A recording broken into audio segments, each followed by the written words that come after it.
Så det er egentlig en ret sjov historie omkring, hvordan jeg lukkede min første kunde og historien bag det, fordi at det er sgu meget sjovt. Jeg kan huske, da jeg startede med at lave det her agency, bureau, marketing ting, der arbejdede jeg i Netto, og jeg var lige droppet ud af gymnasiet, og den allerførste kunde, jeg lukkede, var en lokal forretning i den by Frederiksværk, som jeg er fra.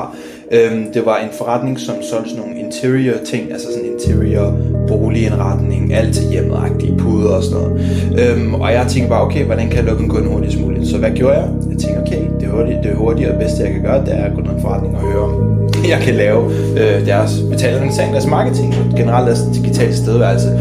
Så jeg gik ned i den forretning og sagde, jeg tror jeg var low-key nervøs for at pitch, fordi jeg har aldrig gjort det før som sådan. Så jeg gik bare ned og jabbede sådan en halv time, før jeg faktisk skulle spurgte om de skulle hjælpe til det her.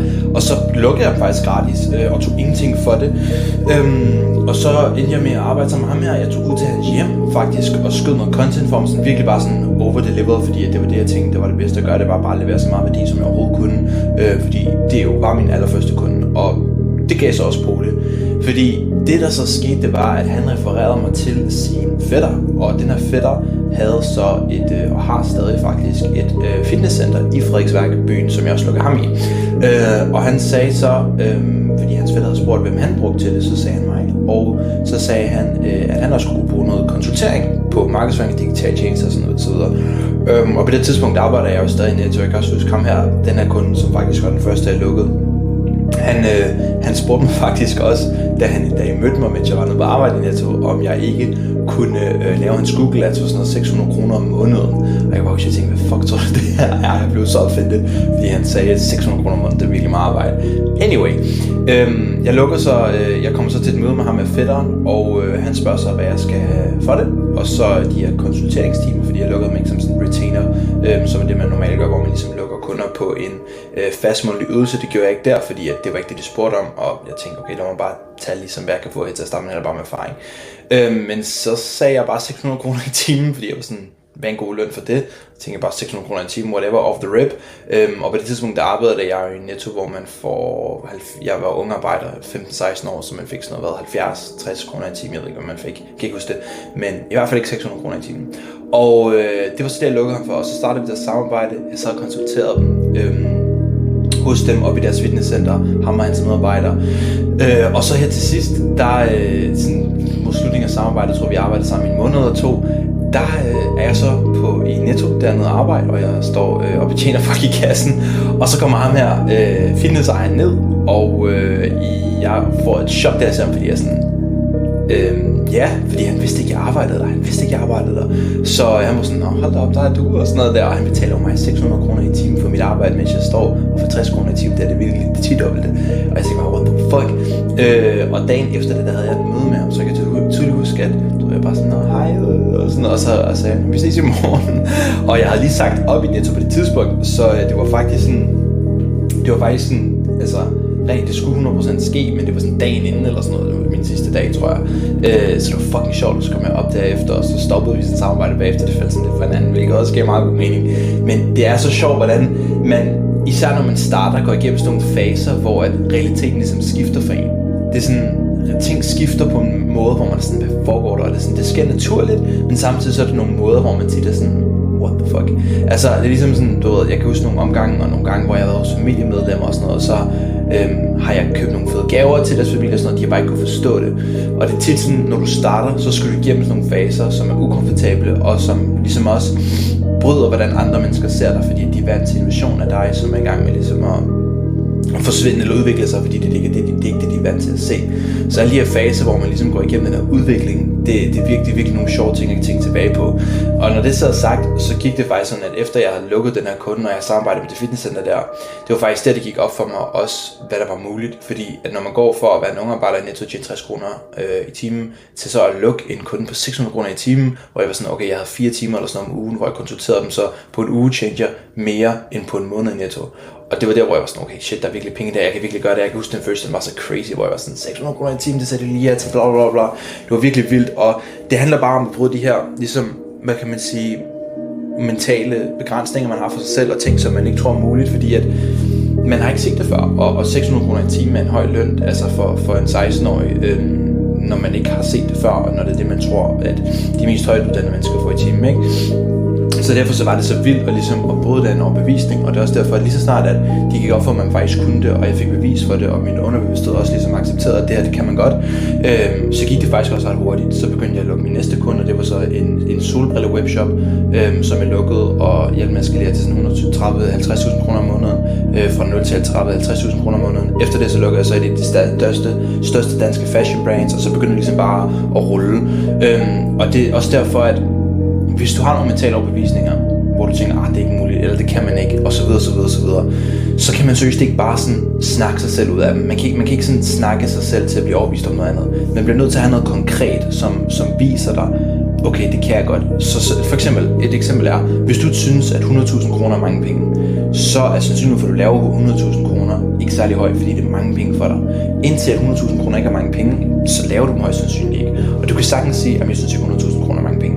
Men indtil at du finder en måde at finde ud af, okay, 100.000 kroner er faktisk ikke særlig mange penge, og du faktisk ser det for dig og får en clear gameplan for, hvordan du faktisk kan lave de penge relativt nemt, så er det mange penge for dig. Og det er også derfor, at der er mange, der siger, at du ved, ting er dyre, eller det går nok dyrt. Hvis jeg for eksempel snakker om en ferie, eller whatever eller jeg køber, så det går nok dyrt. Men du skal tænke på, at folk sætter bare penge i relation til, hvor meget tid de bruger på at tjene dem. Så hvis du tjener 100 kroner i timen, og du tænker, og der er en, der siger til dig, at han lige har brugt 100.000 kroner på et uge, så er du sådan, hold op, det er godt nok mange penge. Fordi at hver time, du bruger, er vitterligt 100.000 er kun 100 kroner værd, så det tager lang tid for dig at tjene de 100.000 kroner. Så jo kortere tid det tager for dig at lave de penge, jo mindre dyrt er det også. Så det er derfor, at der er nogen, der siger, men det er jo dyrt lige meget hvad. Nej, det er det ikke, fordi det er kun dyrt, hvis det tager lang tid at lave de penge. Det jeg vil sige med det her, det er, at lige snart du finder ud af, okay, for eksempel i mit tilfælde, der var det, at okay, jeg får 600 kroner i timen for det her. Det vil så sige, at jeg skal bare have, lad os sige, 10 af de her kunder om måneden, og hvis jeg så arbejder 40 timer om ugen, nu skal jeg lige lave regnet et stykke her, 600 gange 40 om ugen, så laver jeg 24.000 kroner om ugen gange 4, det er 96.000 kroner om måneden. 10 kunder, fordi jeg tjener 600 kroner i timen. Der var sådan, what? Det er det samme med lidt simplere regnestykke. Det siger, at du lukker 10 kunder, 10.000 kroner i måneden, så laver du 100.000 kroner om måneden. Og snart du finder ud af, okay, jeg skal gøre det her for at lukke de her kunder, det er faktisk ret simpelt, og jeg skal bare gøre x antal input på daglig basis, så får det samme output. Så det er også sådan, okay, 100.000 kroner er faktisk ikke særlig mange penge, fordi at du ved præcis, hvad der skal til for det. Så grunden til, at jeg ikke er milliardær endnu, kommer til at være det, men grunden til, at jeg ikke er det, er fordi, at jeg har ikke fundet det, der skal til for at sige til mig selv, at det er nemt at tjene 1 milliard kroner. Så lige snart man når til det punkt, så er det der, hvor ting også begynder ligesom at rulle rundt. Så det bedste, du kan gøre for dig selv, det er at slette så mange af de begrænsede overbevisninger, du har for dig selv, med bevis.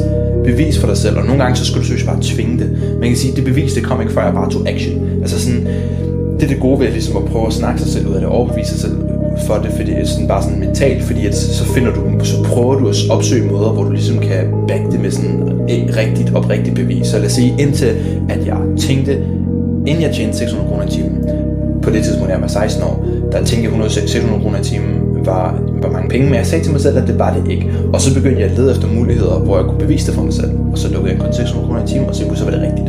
Så man kan sige, når du først tænker de her tanker, så begynder din hjerne også at lede efter bevis for det. Og det er også derfor, det er så vigtigt, hvilke mennesker du omgiver dig med, og hvad familie du er i. Fordi hvis alle omkring dig, og alle omkring dig, fortæller og siger til dig, at det her det er vildt, eller det her det er ikke muligt, eller man kan ikke det her, eller en Ferrari er fuldstændig umulig at få, eller whatever, så er det også det, så længe du siger det. Men lige snart du så møder en, for eksempel i mit tilfælde, der havde en Ferrari, så var jeg også sådan, damn, man kan faktisk få en Ferrari. Du ved, der var jeg også 16 år, så var jeg sådan, okay, shit, det er faktisk muligt.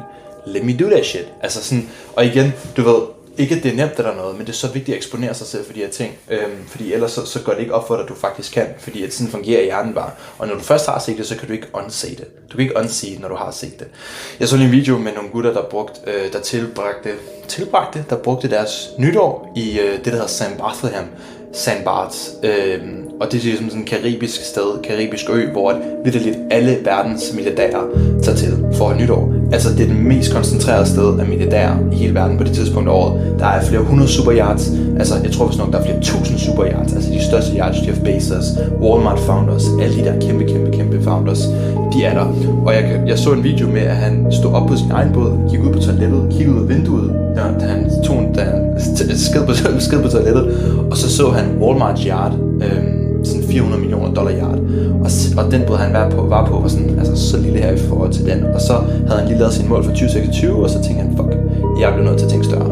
Og han havde ikke tænkt større, hvis ikke han havde set den kæmpe båd. Så på grund af det miljø, han var i, der er hele hans år 2026, hans mål for 2026 lige ændrer sig, og han kommer højst sandsynligt til at opnå mere, baseret på den båd, han så. Hvis ikke han har set den båd, så har han tænkt mindre, og derfor så har han også opnået mindre. Så jo større du kan tænke, og jo større du ligesom kan sætte dine milepæle, jo mere kommer du også til at opnå. Så derfor så er dit miljø, hvad du eksponerer dig selv for, hvilke mennesker du er sammen med, og hvad der er omkring dig virkelig, virkelig vigtigt. Fordi at jo større, jo bedre, jo mere kan du også, jo mere de ting der, jo mere kan du også tænke, jo større kan du også tænke, og vigtigst af alt, menneskerne omkring dig. Hvis de tænker småt, hvis de er pessimistiske, hvis de er negative, det handler ikke om materialistiske ting, det handler også bare om generelle overbevisninger i dit liv. Hvis dem omkring dig synes, det er åndssvagt at være god form, eller bruge tid på at træne eller spise sundt, så er det højst sandsynligt sammen for dig. Hvis de synes, det er dumt at være tynd, eller se godt ud, eller gå op i, hvordan man ser ud, så bliver det også et problem for dig at skulle gå op i de ting, fordi de synes, det er et problem. Så husk nu, altid sådan, jeg ved ikke, hvad det rigtige ord for audit er, sådan, du ved, gennemtjek dit miljø for ting, der holder dig tilbage. Altid være observerende på det. Nogle gange så kan man blive blændet for det. Men lige snart det går op for dig, nogle ting, der holder dig tilbage og begrænser dig i dit miljø. Get rid of that shit. Slet det, fjern det, altså væk med det, fordi det er det værste. Det er virkelig, virkelig slemt. Så, little call rant and happy 2026.